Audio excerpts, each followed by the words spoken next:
Vice President of the United States, Kamala Harris.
Good evening, and thank you for taking the time out of your busy lives.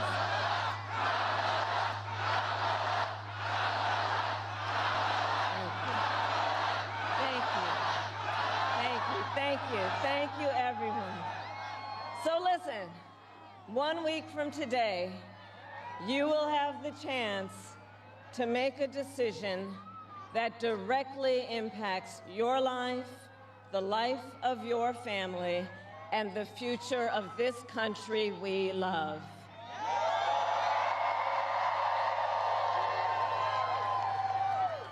And it will probably be the most important vote you ever cast. And this election is more than just a choice between two parties and two different candidates. It is a choice about whether we have a country rooted in freedom for every American or ruled by chaos and division.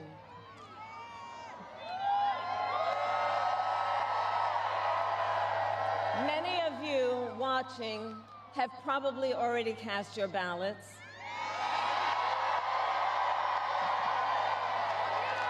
But I know many others are still considering who to vote for, or whether you'll vote at all.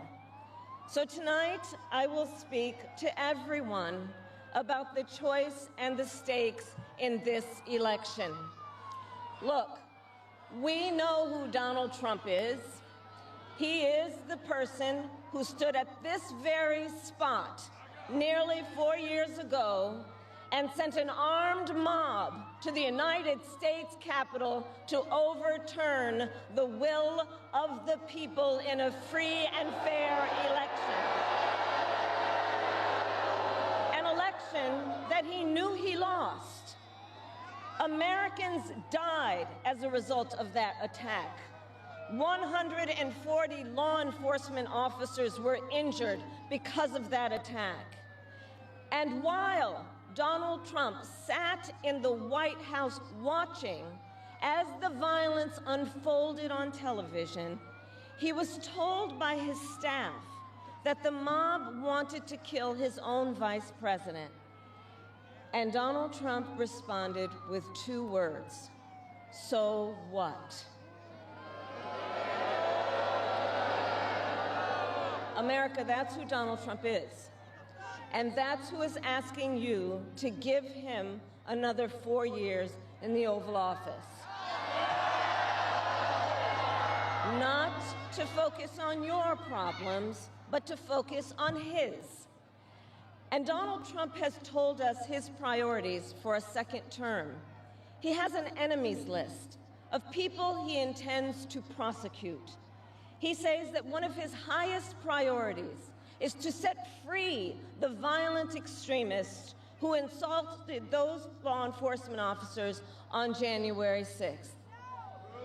Donald Trump intends to use the United States military against American citizens who simply disagree with him, people he calls, quote, the enemy from within. America, this is not a candidate for president who is thinking about how to make your life better. This is someone who is unstable, obsessed with revenge, consumed with grievance, and out for unchecked power. Donald Trump has spent a decade trying to keep the American people divided and afraid of each other. That is who he is. But America, I am here tonight to say that is not who we are. That is not who we are.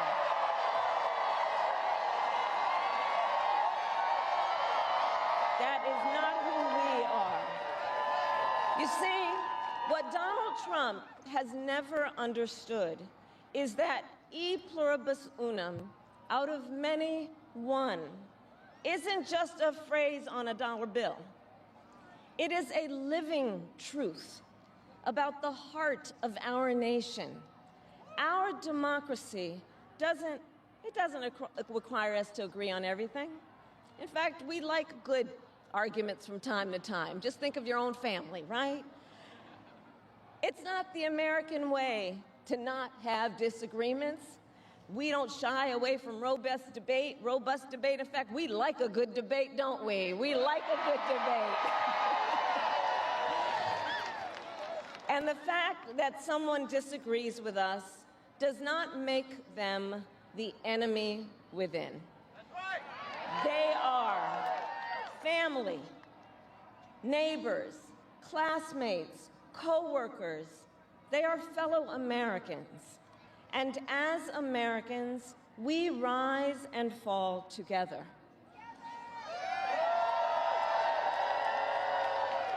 America, for too long, we have been consumed with too much division, chaos, and mutual distrust. And it can be easy then to forget a simple truth. It doesn't have to be this way. It doesn't have to be this way. It is time to stop pointing fingers. We have to stop pointing fingers and start locking arms.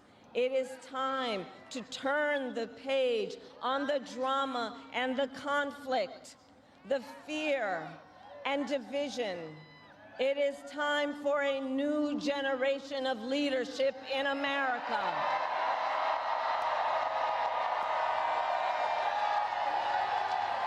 And I am ready to offer that leadership as the next President of the United States of America.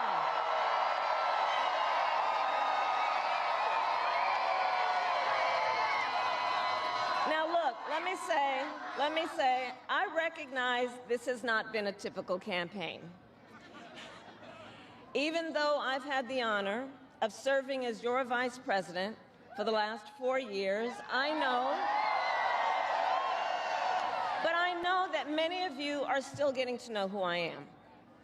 Well, let me tell you, I am someone who has spent most of my career outside of Washington, D.C., so I know that not all the good ideas come from here. I am not afraid of tough fights against bad actors and powerful interests, because for decades, as a prosecutor and a top law enforcement officer of our biggest state, I won fights against big banks that ripped off homeowners, against for-profit colleges that scammed veterans and students, against predators who abused women and children, and cartels that trafficked in guns, drugs, and human beings. And I did this work because for as long as I can remember, I have always had an instinct to protect. There's something about people being treated unfairly or overlooked that frankly just gets to me. I don't like it. It's what my mother instilled in me, a drive to hold accountable those who use their wealth or power to take advantage of other people. The drive to protect hardworking Americans who aren't always seen or heard and deserve a voice, and I will tell you that is the kind of president I will be.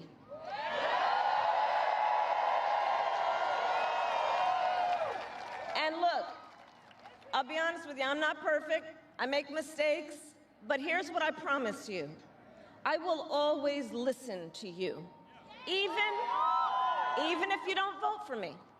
I will always tell you the truth, even if it is difficult to hear. I will work every day to build consensus and reach compromise to get things done. And if you give me the chance to fight on your behalf, there is nothing in the world that will stand in my way.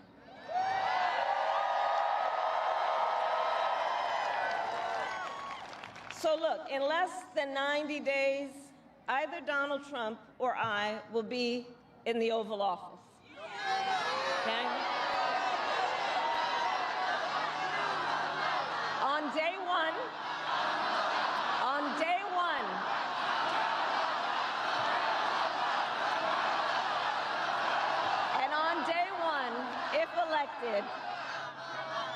On day one, if elected, Donald Trump would walk into that office with an enemies list.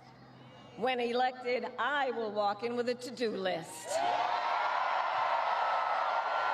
full of priorities of what I will get done for the American people. And I will work with everyone, Democrats, Republicans, and independents, to help Americans who are working hard and still struggling to get ahead. I have been honored to serve as Joe Biden's vice president. But I will bring my own experiences and ideas to the Oval Office. My presidency will be different because the challenges we face are different. Our top priority as a nation 4 years ago was to end the pandemic and rescue the economy. Now, our biggest challenge is to lower costs that were rising even before the pandemic and that are still too high. I get it. I still remember our mother sitting at that yellow Formica table, late at night, cup of tea in hand, a pile of bills in front of her, trying to make it all work. And I've heard from so many of you who are facing even greater financial pressures. Donald Trump's answer to you is the same as it was the last time. Another $1 trillion in tax cuts for billionaires and big corporations. And this time, he will pay for it with a 20% national sales tax on everything you buy that is imported. Think about it. Clothes, food, toys, cell phones. A Trump sales tax that would cost the average family nearly $4,000 more a year. And on top of that, you will pay even more if Donald Trump finally gets his way and repeals the Affordable Care Act, which would throw millions of Americans off their health insurance and take us back to when insurance companies had the power to deny people with pre-existing conditions. Well, we are not going back. We are not going back.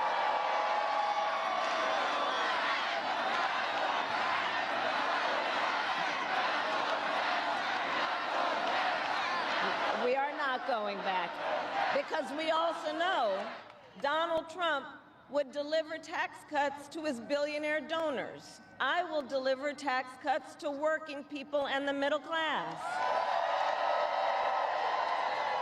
I will make sure you have a chance not just to get by, but to get ahead.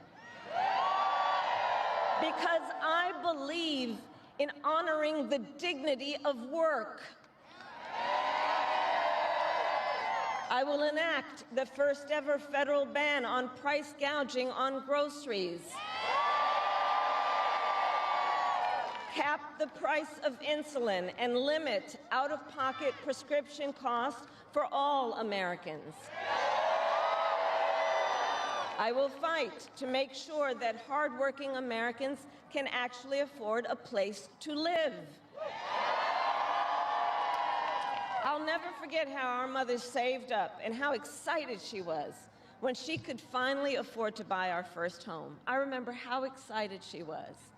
And I know that owning a home is not only a measure of financial security, it's about the pride of your hard work.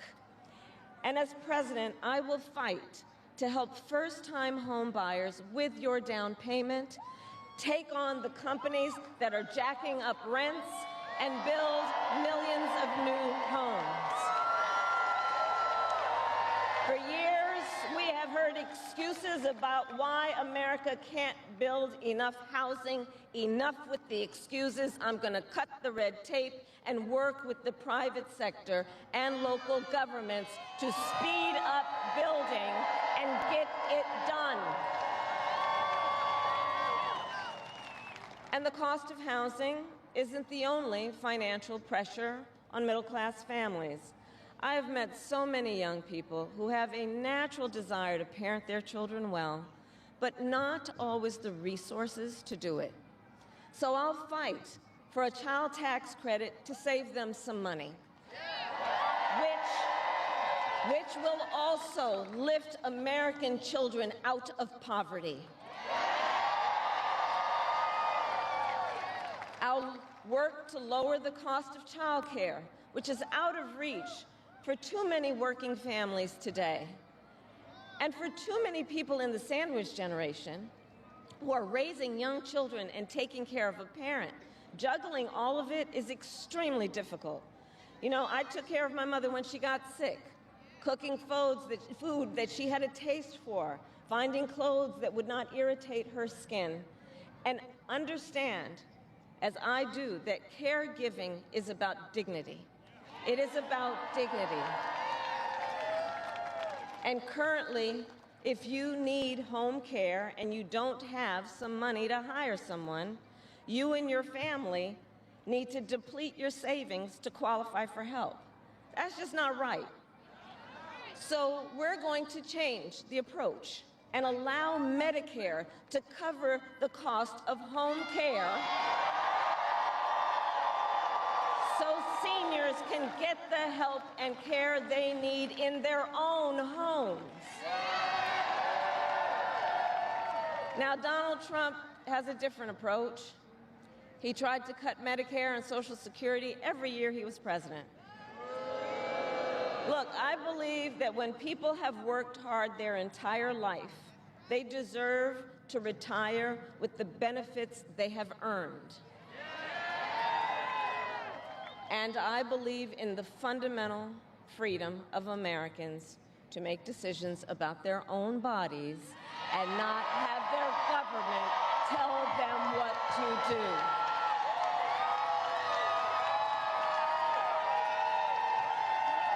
I will fight to restore what Donald Trump and his hand-selected Supreme Court justices took away from the women of America. That today, 1 in 3 women in America, think about it, 1 in 3 women in America lives in a state with a Trump abortion ban, many with no exceptions even for rape and incest.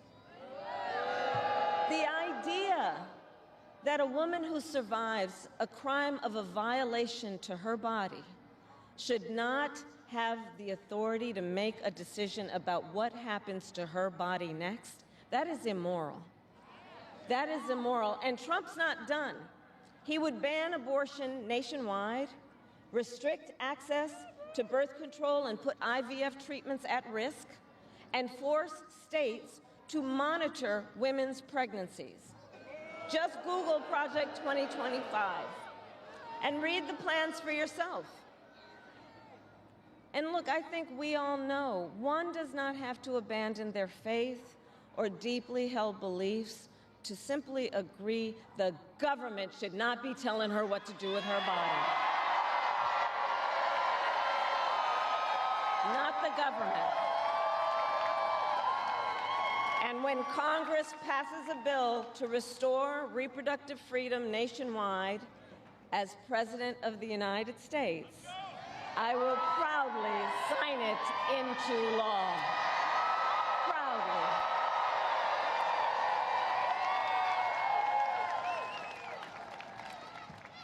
And look, on another subject, politicians have got to stop treating immigration as an issue to scare up votes in an election, and instead treat it as the serious challenge that it is that we must finally come together to solve. I will work with Democrats and Republicans to sign into law the border security bill that Donald Trump killed.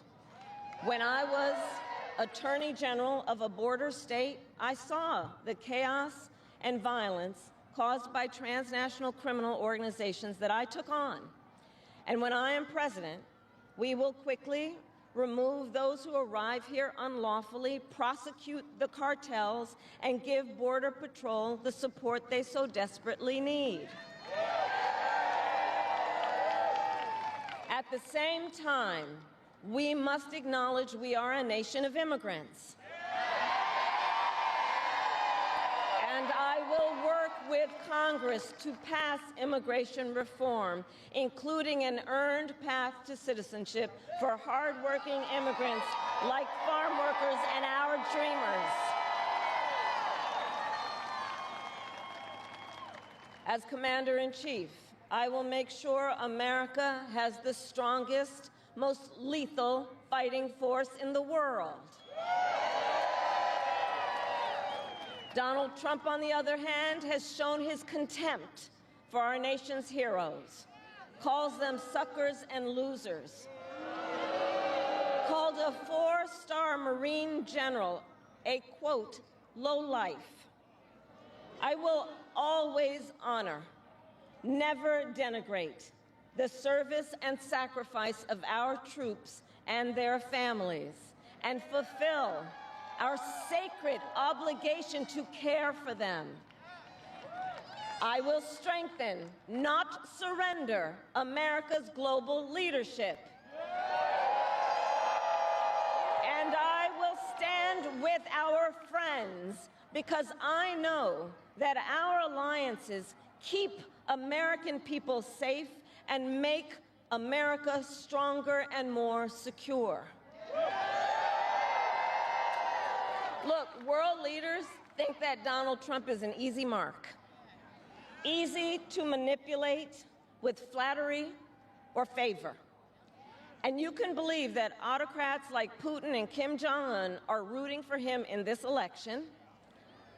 I will always uphold our security, advance our national interest, and ensure that the United States of America remains, as we must forever be, a champion of liberty around the world.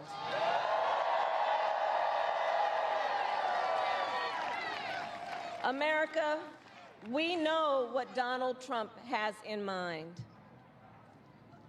More chaos, more division, and policies that help those at the very top and hurt everyone else.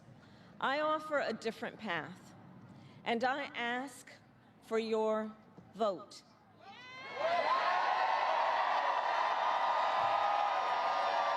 And here is my pledge to you. I pledge to seek common ground and common sense solutions to make your life better. I am not looking to score political points. I am looking to make progress. I pledge to listen to experts, to those who will be impacted by the decisions I make, and to people who disagree with me. Unlike Donald Trump, I don't believe people who disagree with me are the enemy. He wants to put them in jail. I'll give them a seat at the table.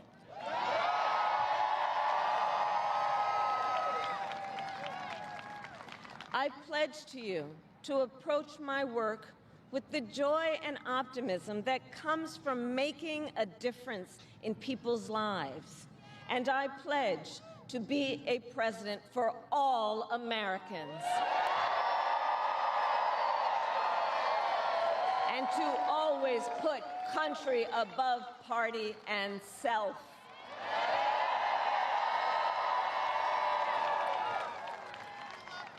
I love our country with all my heart. And I believe in its promise because I've lived it. I grew up as a child of the Civil Rights Movement.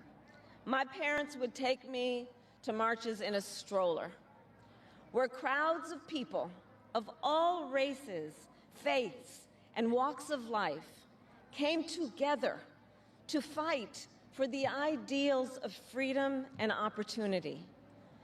I've lived the promise of America.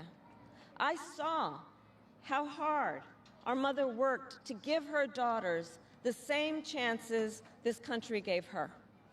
Growing up, I was blessed to have family by blood and family by love, who instilled in me the values of community, compassion, and faith that have always defined our nation at its best. I've lived the promise of America.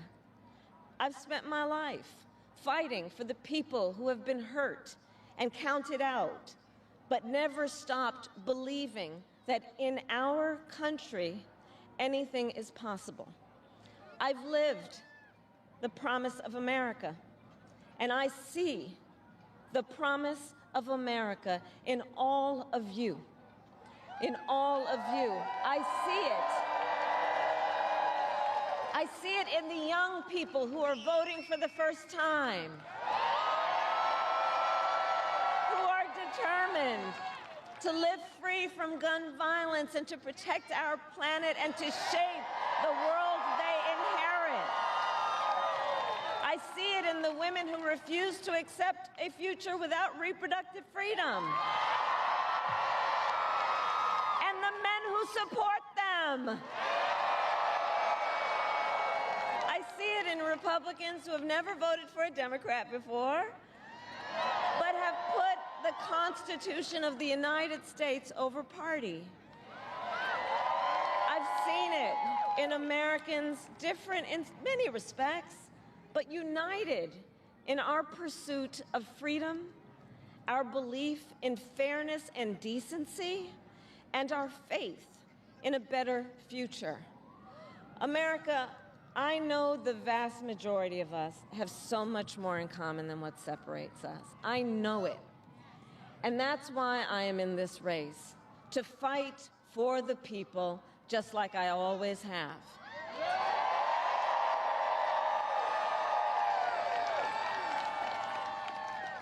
Nearly 250 years ago, America was born when we wrested freedom from a petty tyrant.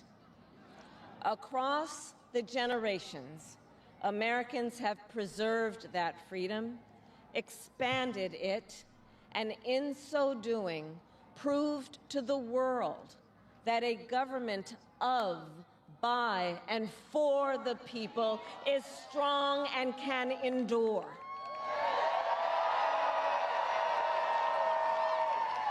And those who came before us, the patriots at Normandy and Selma, Seneca Falls and Stonewall, on farmlands and factory floors, they did not struggle, sacrifice, and lay down their lives only to see us cede our fundamental freedoms.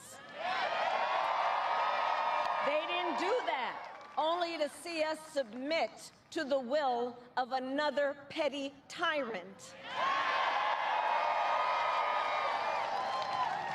These United States of America, we are not a vessel for the schemes of wannabe dictators. The United States of America is the greatest idea humanity ever devised.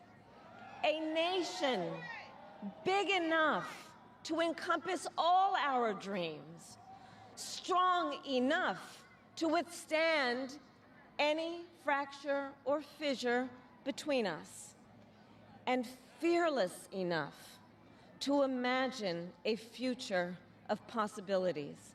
So, America, let us reach for that future.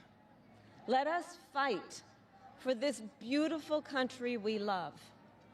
And in 7 days, we have the power, each of you has the power to turn the page and start writing the next chapter in the most extraordinary story ever told.